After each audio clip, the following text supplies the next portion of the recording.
Welcome to Home Dad Chat, brought to you by the National At-Home Dad Network. My name is Brock, My name is Danny. and we are here to talk about life as stay-at-home dads. So sit back, relax, and enjoy the show. No, I don't want much. I even love handmade crafts made of macaroni. Come on now, you should know me. Times I might eat too much. No worry about my weight. Got the dad bod rocking on me. Sketches on my feet. Cargo shorts look good on me. I'm a dad, that's what I do. Hey, everybody, and welcome back to the show. Sorry, it's just Danny today. For those of you who don't know, Brock has been at the hospital with his son H. There's been some issues with his sodium levels. Right now, everything looks good. He was definitely struggling for a bit, and love to hear that you're on the mend there, H. Really, really worried about you for a while there, and I think you understand that you have a lot of people that love you and that we're caring for you and praying for you. So at this point, Brock has been at the hospital for, I think, 5-6 days, and you kind of lose track of time. So talking with him this morning, it was just easier for me to take over for today, and we'll see how we do. We have a guest coming in that I am really looking forward to talking to. I've spoken to him previously at a meeting with the board on him coming to our convention to speak on the autism spectrum. And autism spectrum disorder, ASD, is a big subject for a lot of our parents, and it's something we really want to try to address properly. Unfortunately, looking at someone like myself who doesn't have a child that's really on the spectrum, it's pure ignorance at this point. So we looked for someone that is a professional, and we have Neal Lichter coming in today. He is with Pathfinders for Autism out of Maryland. And I really think you're going to enjoy listening to him. One, he's a good speaker. He's got a lot of very funny things that he does and says. And his presentation at the convention is going to be amazing. Not only informative, but also really gently developing it for everyone. So we're looking forward to that. And we'll get Neal on in a minute. Become a member of the National At-Home Dad Network, an organization focused on providing advocacy, community, education, and support, connecting with households where dad is the primary caregiver of the children. We do this through our webinar and podcast series, mental health support groups, regular online social events, as well as our annual convention. The National At-Home Dad Network is a 100% volunteer organization. Without the generous support of its members and the community around it, we would not be able to continue the work that we do. Becoming a member gives you access to past convention speaker presentations, the ability to vote for board members annually, and ensures that the organization's fees and bills are in positive standing. Oh yeah, it should not go unmentioned that there is some cool swag headed your way if you decide to become a member. For only $35 a year, your membership provides you with the exclusive content only we can generate, and you'll be supporting an organization that benefits families all around the country and world. By advocating for them, offering them community, providing education and guidance, and supporting them to grow in their parenthood journey. And one last thing, if you contribute $500 or more, you will become a lifetime member. Not only will you receive everything already mentioned, but also a certificate recognizing your status and an exclusive National At-Home Dad Network challenge coin with our trademark logo, Dads Don't Babysit. So, what are you waiting for? Become a member today. And welcome back to the show. There we go. Obvious technical difficulties because Brock is not here. He's definitely the man that handles all the logistics. But on this morning again with Neal Lichter with Pathfinders for Autism out of Maryland. Is that right, Neal? Yeah, Baltimore, Maryland. How are you? Good morning, good afternoon, wherever you're listening. Well, good day to you. We're really glad you're here. We've talked previously in the intro just briefly on what you're going to talk about today, that you're one of our speakers at the convention. First off, I want to say thank you for coming to our convention sincerely. It's an honor. Thank you guys so much for inviting me. It's really a pleasure to be able to come out and present to a group of people who I think I share a lot in common with about an important topic. So I'm happy to be able to come out and present. I do a lot of stuff in and around Maryland, so to be able to go somewhere outside of Maryland is always exciting and a good opportunity for our org. So we're glad to do it. Yeah, We got introduced to you through one of our board members, Chris Griffin. He lives Yep. out your area, and I believe he has a child that's on the spectrum. Mhm. And he brought up some very interesting points that other dads have mentioned. It's how do you handle certain things when it comes to autism spectrum disorder, and a lot of us don't know. We just simply don't know. We have an Sure. idea of maybe what it was or what it could be, but Sure. especially the day-to-day moments Mhm. is something that a lot of our dads really need education on. A big part of our network is the community.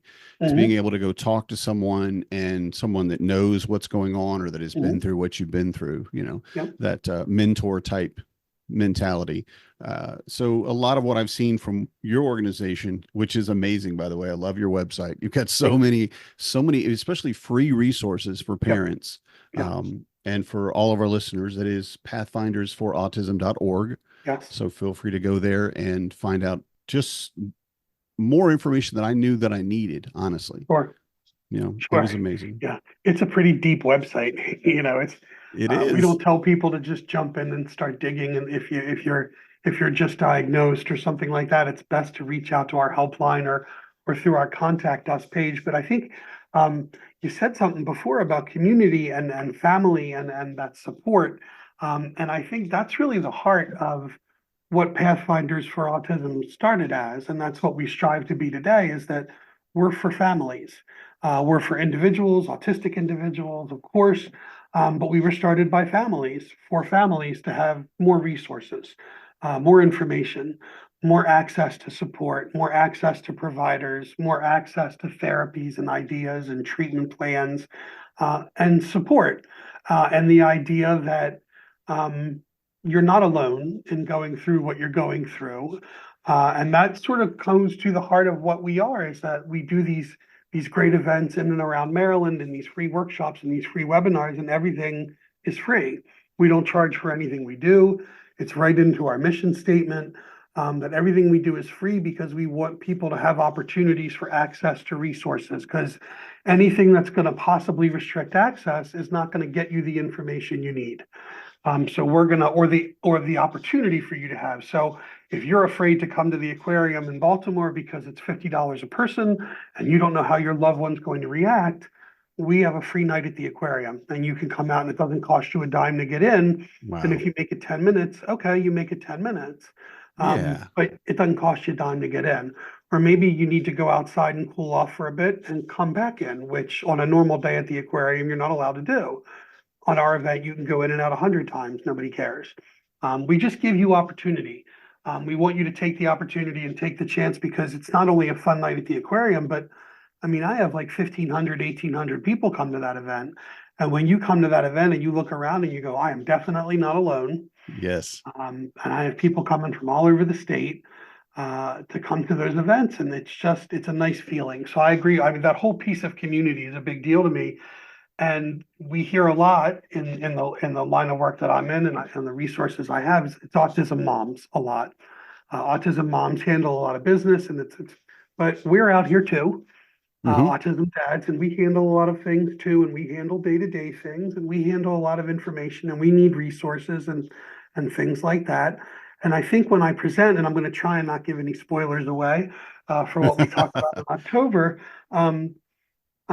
But when I present, I'm hoping that if you're a parent who's got a diagnosis that happened a week ago, if you're a parent who's got a 19, or excuse me, mine's 20 now, like me, who's been going through it for the whole life and think you know everything, I think our presentation can give those, we call them aha moments in our presentations, where you think, oh, wow, I never thought of that, or maybe I should try this, or there's something I can go home with. I want you to go home with stuff that you can use from St. Louis. I want you to go home and say, hey, let's think about using this, or to talk to your autistic loved one or to your partner or whoever it is about the person you're caregiving for, of, hey, what about this? Let's try this. And it's funny, and I'm rambling. I apologize. I love No, what it's I do. fine. So, Yeah.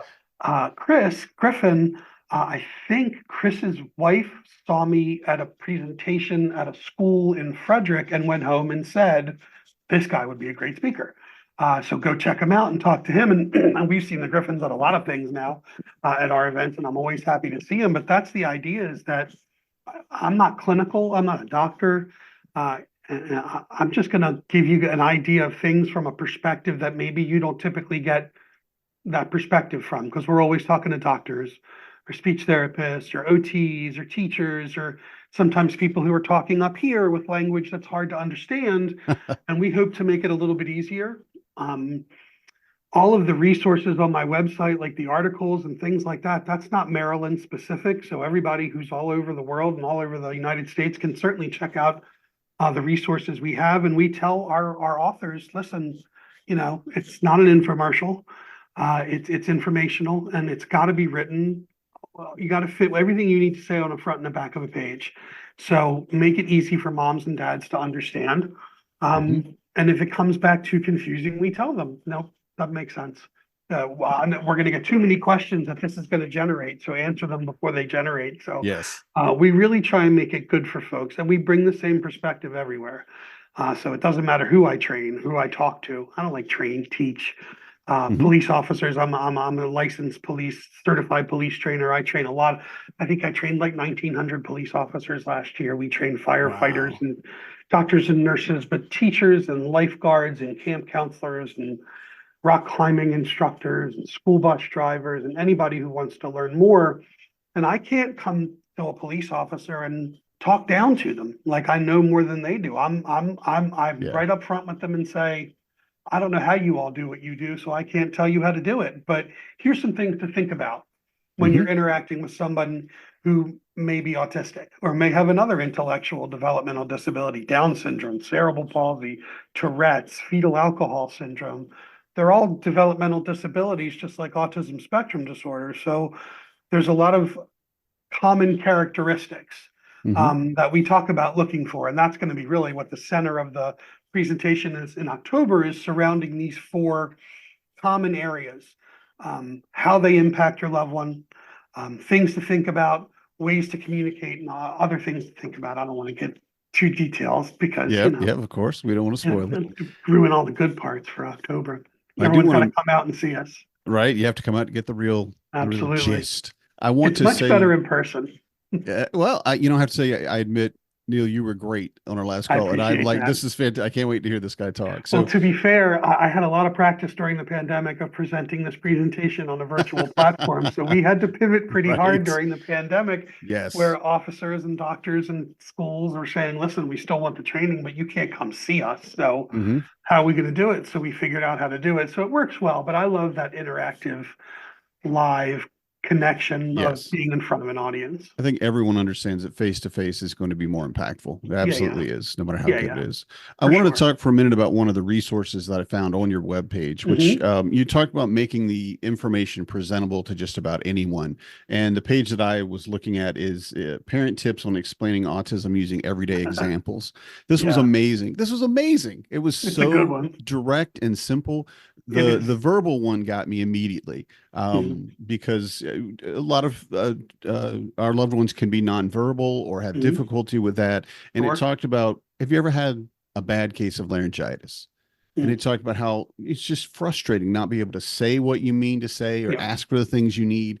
And I love the point, but you were still processing information and your intelligence level certainly didn't change. And I think that's something that's very difficult for a lot of people to understand, because if someone doesn't speak your language, you automatically assume, well, they're an idiot. And that is not the case at all. Having gone overseas just once, I went to a couple of countries, Germany in that area, and I recognized this person doesn't speak English, but this person is far more intelligent than I am. It's quite obvious when you're talking to them, right? But having that understanding of what if you had laryngitis? What if you couldn't do that? And if you think about that being your everyday and how frustrating that could be for you, and then imagine one of your loved ones having to deal with that. Right. And there's so many good examples on that, just that one page. The resources are phenomenal. And the fact that you have really distilled them and answered the questions, like you said, before they come up, Yeah. I encourage anybody that is listening to this who may not be coming to the convention to definitely take a look at your page because, again, it's not my children that I'm necessarily concerned about, Mhm. but what about other people's children? What about the playground? What about at the library? What about at a Mhm. restaurant? And I have kids, so I recognize that children don't do what you tell them to do, and they don't act and react like you want them to, and especially a child that has a little bit more of a more difficulty with those things, especially like overstimulation being a very good one, like you mentioned at the aquarium. Mhm. And the idea that, well, your kid can't stand in line for 15 minutes. No, Mhm. no, they can't. Right. And I have trouble with it. I just have ADHD, so mine's really, really Sure. manageable. But that overstimulation, I walk around with earbuds in my pocket Yeah. and just earplugs, and I put them in every once in a while because things just start to get there. And I have the ability to do that only after having learned, right, and Yeah. been taught. And the same way that you said that you're teaching people, both people that work for you, and I Mhm. love that you're going with first responders Mhm. because the my wife was a cop for a very long time, about 14 years, and her ability to talk to people Mhm. that were on the spectrum was amazing. But she was very, very specifically trained. She went out Yeah. of her way to figure out, well, wait a minute, if I run into this again, what do I need to do? Um, had a man that picked up, I mean, and this is a full grown man, bigger than her, picked Mhm. up a very large rock and threatened her with it. And the reaction for a lot of police officers, unfortunately, the way we train them is pull your gun. Right. Just get ready to take that person's life if you have to, because Yeah. that person is threatening yours. I'm very proud of my wife, of course. I love her very much, but she said, "No, you put that down." And he did. Yeah. And it wasn't anything overly aggressive, although I'm sure my wife had her, let's say, cop face on. She Mhm. was, if she needs to protect herself, she would have. But the understanding of what mental health is and a lot of the things with ASD and all the other Mhm. things that we look at, that Mhm. training that you're giving first responders, I have to believe is incredibly beneficial. Have they responded to you with that? How do they look at it? Because police officers can be a little, I want to be nice and say arrogant. And I love a lot of That's police a officers. nice I word. truly That's a do. good So word. it's a little bit arrogant. It is, and I mean, I love what I do. I really do, and I think it's a very beneficial training that we bring all over the state, and we do go all over the state of Maryland. It's every level of the police, whether it's the kids coming in through the academy, and I say kids, but it's the people coming in through the academy. Because I had a 38-year-old officer in the academy class the other day who changed of career, and I was like, Oh, okay, so I guess I good can't for call them all them. kids, but Man, I good for can't you, imagine and at 38 yeah. going through post. Wow. Yeah, I was like, really? He's like, yep. I'm like, I'm gonna check in 10 weeks and see how you're doing. Yeah, let's go. But in service, laterals, all over the state, we're training every officer that we can. I think it's been overwhelmingly popular and well received by all the police forces where we would deliver it. I can't train the jerk, let's say, out of everybody. Hmm. I can't promise you that every officer is going to listen to me, but we've had quite a few officers who do come up afterwards and express their gratitude, who have seen me more than once and say, I love this training. I definitely think of it when I'm on the street. I've had situations where interacting with people with calls and communication and how communication is impacted by autism and anxiety and things like that. We had a tragic situation in Maryland the other day of a young 6-year-old autistic boy who wandered away from home and unfortunately drowned. But we were speaking to officers afterwards, and they were saying that every officer the officers who were responding to the call had all been through our in-service within the last few months, and were referencing things we had said. Think of the way he communicates and think of how he Hmm. processes and how sensory, and they were all talking about things on scene that we had mentioned. And it was, I mean, it's a horrible situation and it ended Yes. tragically as a lot of wandering cases do. 71% of wanderings in the autism community end up 71% of deaths related to wandering are drowning related. And it happened right here around the corner, not 20 minutes from where I'm sitting, but the officers were talking about our training. So it's nice to hear that it's coming into play. We're spreading the word as much as we can. And I do hear good feedback. I really do. And I'm going to go out and talk whether they want to listen to me or not. And I overwhelmingly, I think I get a lot of really positive response. And with the prevalence rates, what they are with autism spectrum disorder, I mean, nationally at like 1 in 36 boys, 1 in 27 nationally.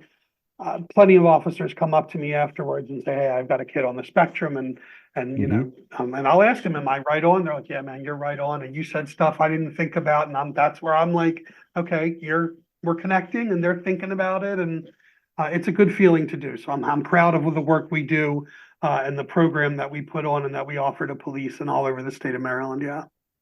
As you should be, really, sincerely. I Yeah. just having talked to you and looking at the website, it's amazing the amount of stuff that I've learned just in a few minutes of looking at it, and the recognition that we Yeah, have that it's okay, deep. it may not be me, but I have loved Right. ones who have loved ones that are on the spectrum. Sure. You know, Chris being one of them. He's Sure. an And amazing going back to person. that, yeah, Go ahead. yeah, and going back to that, explaining autism using everyday examples article, I mean, that is what I tell people. Listen, this is what you hand to Aunt Mary, who doesn't understand why your kid doesn't talk to her at Easter dinner. And you hand this to her and you do it nicely. You say, read this. And this might explain why he has a hard time coming up to you in the middle of a crowded room with a lot of noise and connecting to you right away. Give him some time to cool off and get acclimated to his surroundings. And he's going to be a lot more comfortable and maybe easier to communicate with. And you can still say hello to somebody, even if they don't communicate verbally to you. They'll clock, and maybe they communicate to you with sign language or pictures or holding out your hand or giving you a pound dog or whatever it may be. We talk a lot about presumed intellect, like just because somebody might be rocking and flapping and clapping or stimming or singing, doesn't mean they don't hear you, understand the words you're using, don't have feelings. I don't want you to look at somebody who's heavily impacted by a disability and go, well, I can't, they don't need me to communicate. They don't understand. That's just not true. And that starts things off on a negative interaction as opposed to that positive interaction. So that's an article that we talk about, given out to the little league coach who may not understand exactly why it's a little harder to get your kid to stop picking at grass in the outfield, which every kid does in little league. Every single one. I did, because it's boring out there. And when Yeah. you're in little league as a little kid, nobody hits it out there anyway, but that's not important. But you give it to the people who may not understand what they see, may not understand that behavior is communication, may not understand that anxiety creates behavior, things like that. So those are some of the things we talk about, what we cover in October. Those are some of the big points, but I think anxiety creates behavior is not a big mind-blowing thing. And I think we think about that every day, but not everybody understands how anxiety is created and what creates it and the impact it has. And you use that example, Danny, of things get too much. You're able to reach in your pockets, grab your earbuds, stick them in your ears.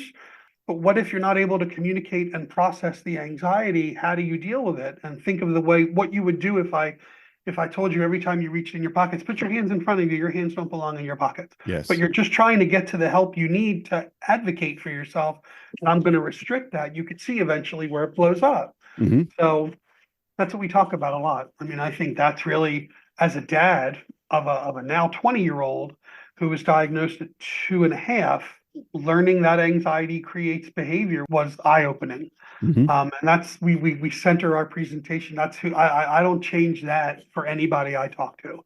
I tell police officers and doctors and nurses and anyone who listens, listen, I'm not telling you anything you don't know, but I'm telling you for this population, it's not as simplistic as, okay, I can deal with my anxiety. It becomes more difficult. Language processing takes longer, communication processing, sensory processing, emotional processing. It's all impacted when your anxiety goes up. And we talk about how that comes out and how it shows itself. I've got some great experiential exercises and audience participation stuff that we do. Yeah, I'm so excited to come out there. I really am. Never been to St. Louis, so I'm excited for that. Good. Yeah. It's yeah. going to be a great venue. I don't Yeah. know how much time you'll have in town, but there's some amazing things. I'm going to hit as much of it as I can. Good. And I'm excited to come out and present. And especially to this audience. You know, this is an audience I don't think I've ever had one just dads. I've had dads in my audience, of course, but never something that's been specific to just us. So I'm tweaking some stuff and throwing some slides in and figuring out things we want to do and say. And but I'm excited for it. I'm excited for this opportunity, and I'm glad to be invited. Absolutely. We're looking forward to it. One of the things I wanted to ask you about, you know, as as a parent, anything that our child has to deal with, we're dealing with in a way. But one of the things that I would think about, if my child had been diagnosed, do I tell them? And if I do, how do I tell them? How do I phrase that? Now, I know you know these answers, and I kind of know them from reading your thing, but I'd love to hear your tips or suggestions on, okay, so if my child is ASD Sure. or what have you, how do I Sure. address that? What do I do to make them understand and be comfortable with it? Yeah, I think like a lot of things with what we'll talk about, there's no one particular rule. It depends on your loved one. It depends on their level of comprehension. It depends on the questions they're asking. If you're constantly getting asked, why am I different? Why am I sticking out? Why am I having such a hard time? There's an opportunity there to say to somebody, well, this is what's going on. This is how your brain operates a little differently. This is why we do some of the things we do. And you can sit down and talk on that level. And we have a parent tip on our website about talking to your child. And the first thing it says is it really does depend on the level of your child's comprehension of certain things. Explaining something that's as complex as autism can be very difficult for some. There may be articles that are better ways to do it. There are some great books out there that we have resourced on our website. My son, for example, doesn't really wonder or question. He just goes about his day. I'm fully prepared for when he says to me, what is autism? And he said, and be able to sit down with him, but sitting down with him and explaining it to him, it's not going to sink in right away. We've had brief conversations about this is why, this is what makes you upset, why you get so upset. This is why we work on reducing our anxiety and doing our breathing and things like that, because your brain gets you from 0 to 100 way faster than my brain goes from 0 to 100. I said, so that's how your autism impacts you. It impacts the way you communicate and how you struggle sometimes to come up with your words, but it's going to be different for everybody. It's going to be different for your loved one and your comfort level and how you communicate as a dad or as a parent. Maybe it's better to find, to try and work with a pediatrician or a teacher to try and come up with a social story that you can look up and find. There's a lot of ways to communicate information, and that information happens lots of different ways for people. And finding that right connection, knowing your loved one and what their level is. One of the things I learned was wait till questions are asked sometimes. Offering up too much information unsolicited can be misconstrued, misunderstood, and misinterpreted. So maybe waiting for them to say, why am I like this? Or why is this happening? Or why do I struggle? Why don't I make friends so easily? Or why looking for those opportunities. I wish there was one particular answer. But there's lots of different resources out there. And that's the good thing about who I work for is that, I have one opinion. My coworker who's got a son on the autism spectrum, she might have a different way to go. And we all just go to our website and say, here, check out these resources, because I don't want to tell you, this is what Neal thinks. Right. And Neal is one person who views the world through what I like to call Max goggles, which are the way I understand my son. Yes. Yes. So I get his autism better than I get anybody else's, but I have a little bit of perspective about it. But everybody's different, and you may see me present and go, "Well, my kid doesn't deal with any of that." Okay, I appreciate your audience and I appreciate you listening, and I hope you get something out of it. But there's going to be something hopefully to connect with everybody, where they can go, "Okay, I like that. I think about that," and then just to bring more people to pathfindersforautism.org. I mean, find what you're looking for. Reach out to our helpline, reach out to our email, to our resource center coordinator, Nikki Stokes. And Nikki's the mom of a 19-year-old nonverbal autistic young man who's amazing and does amazing things. Just met the governor of Maryland last month and was breaking ground, holding a shovel next to him. It was amazing. And she's got a million resources at her fingertips that she can offer you to bring you that information and those resources, no matter where you live. Because potty training is potty training. It doesn't matter if you're in Maryland or Wisconsin or Singapore. Potty training is potty training. We got lots of people who can bring you that information and access that resource for you. And I don't think I could agree with you more when you talk about the individuality of your children or your loved one in the case, because I know that's true with every one of my children. Everyone is different. I can't deal with any of them in any respect the same way. You can't have one rule that's going to go for all of them. Well, I should say you can have our number one rule is keep yourself to yourself. Okay. Correct. So everybody can follow that one. But realistically, what motivates them, what encourages them, what discourages them, and all of those things is very individualistic. And I love that you bring that up, because the understanding of how do I help my child? And that's what every parent wants. That's all they want. That's the broad spectrum. How do I show my child love? How do I handle the things that they're going through and help them through it individually? You look at there's a wide range of resources, but there's no one answer for every child or every loved one, I should say. And I'm trying to use loved one, but being a dad and most dad focus, I keep saying child. But I love that you use loved one, because the understanding that this can be this reaches grandparents everywhere. Yes. Yeah. Grandparents, siblings, aunts and uncles, foster parents, adoptive parents, caregivers, whoever it may be, and professionals who interact with, it's a boss who has an employee who's interacting. We talk to employers all the time about okay, you've hired an employee, they've identified as somebody with autism. What can you do? Maybe you've hired this person and go, okay, great, glad to have you on board. Oh, you have autism. And now you go, what do I do? What does that mean?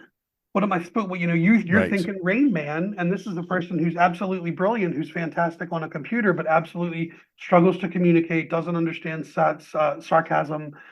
Where do you find the opportunity? So yeah, I mean, it's not a cookie cutter disorder by any stretch of the imagination.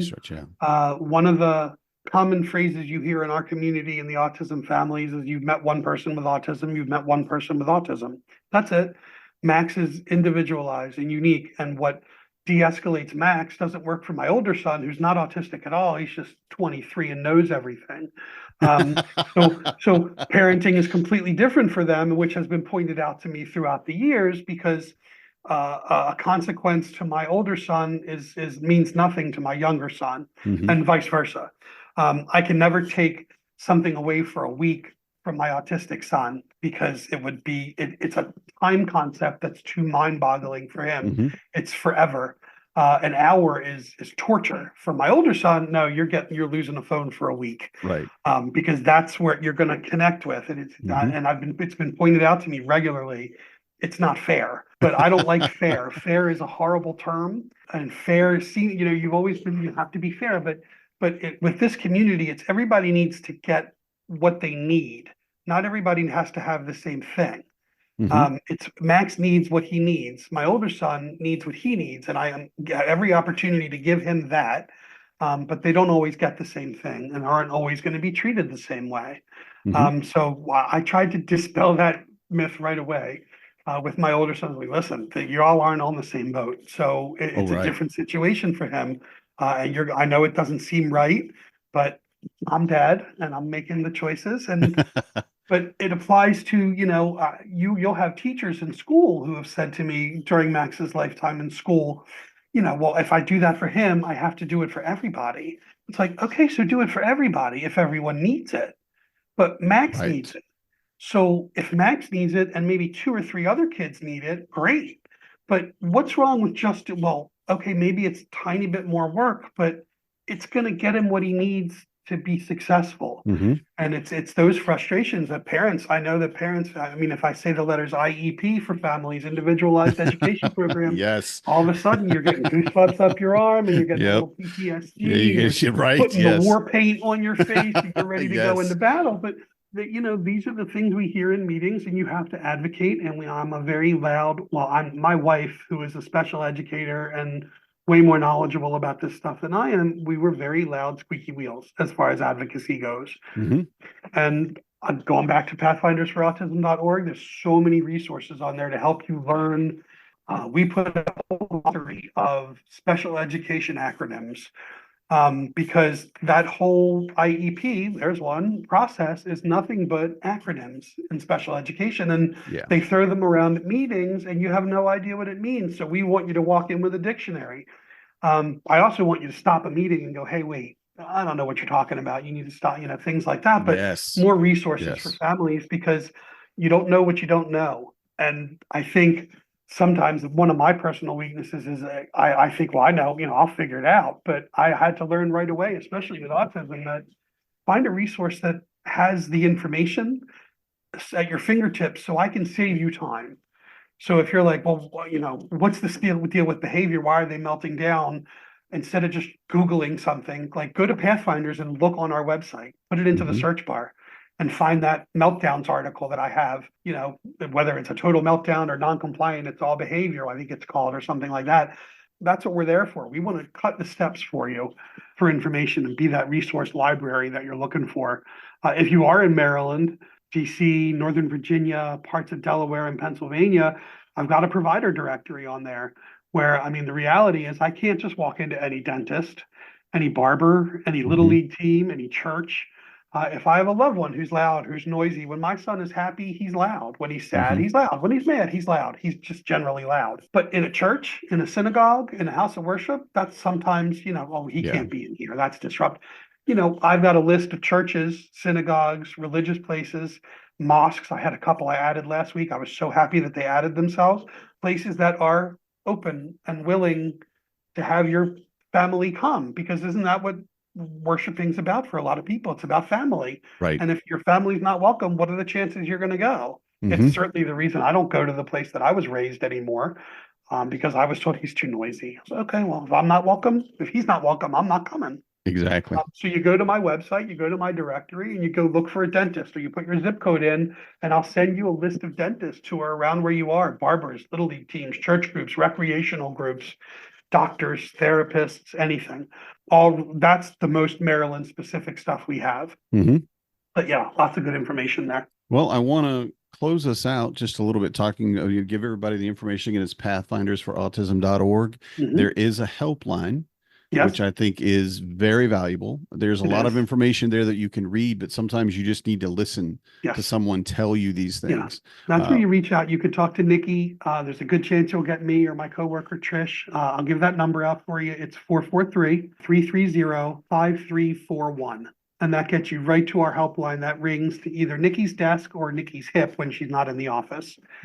She forwards it. She's a brave woman who forwards things like that. But yeah, she's there to get people the information that they need, the resources.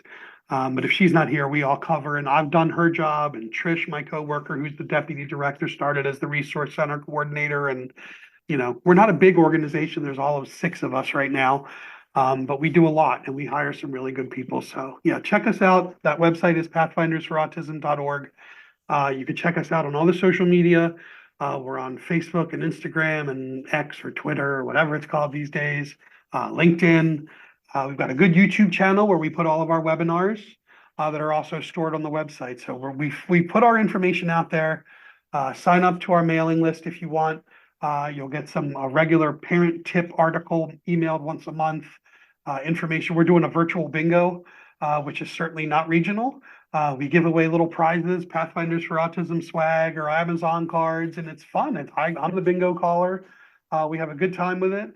Free to register, free to sign up. It doesn't matter where you live. I'd love for you all to join us, and you can check it all out right on pathfindersforautism.org. Awesome. Well, Neal, again, thank you so much for one, coming on the show. Really appreciate that. But 2, being willing to come out to St. Louis and talk to our dads face to face. I think you're going to love our community because your community is the same as ours in that it's a passion thing. This is something we're passionate about. And obviously you're passionate about what you do. And I think it's really going to be a good blend. I think you're going to meet some amazing people there. I see a lot of commonality. I see a lot of commonality because I'm on the Facebook page now for the group. And I saw that. Yeah. I see a lot of common themes and I see some autism dads posting questions and things like that. So they themselves are ASD or their children. And we've had the question come up, and it's been 5-6 years ago. And someone said, well, what about me? Basically, you're doing this thing. What about me? And we all looked at it and kind of went, oh, crap. We're nothing right now. We didn't even think about it, you know, but we did have things for children, for, you know, the people's children. Hey, well, this, your kid's doing this. And it was very pointed question. And I love that it was so just forthright and honest and also a little brutal, you know, which I think is how they probably communicate normally and that's for they themselves is like, what about me? And I love that question and what it did to spur our organization further in so many ways. But the commonalities that I see, not only with people raising their kids as you have, And I can't wait to hear more about Max, because you gave us some stories previously, and Yes. we love stories about kids, of course. Yes. But getting to understand that you're truly in that, but then also looking at people who are they themselves dealing with it. Mhm. That's a wonderful thing. And I really can't wait for our two communities to get together. I think you're going to have a great time in St. Louis. I can't wait. You know, so I'm really looking forward to it. all right. Well, we want to tell all of our listeners, thank you for being with us today. We really appreciate everything, and looking forward to Brock coming back next week once his son is hopefully out of the hospital today or Yes, tomorrow. absolutely. And we'll see you next time. Take care, everybody. Thank you. Good night, everybody. I'm a dad, that's what I do.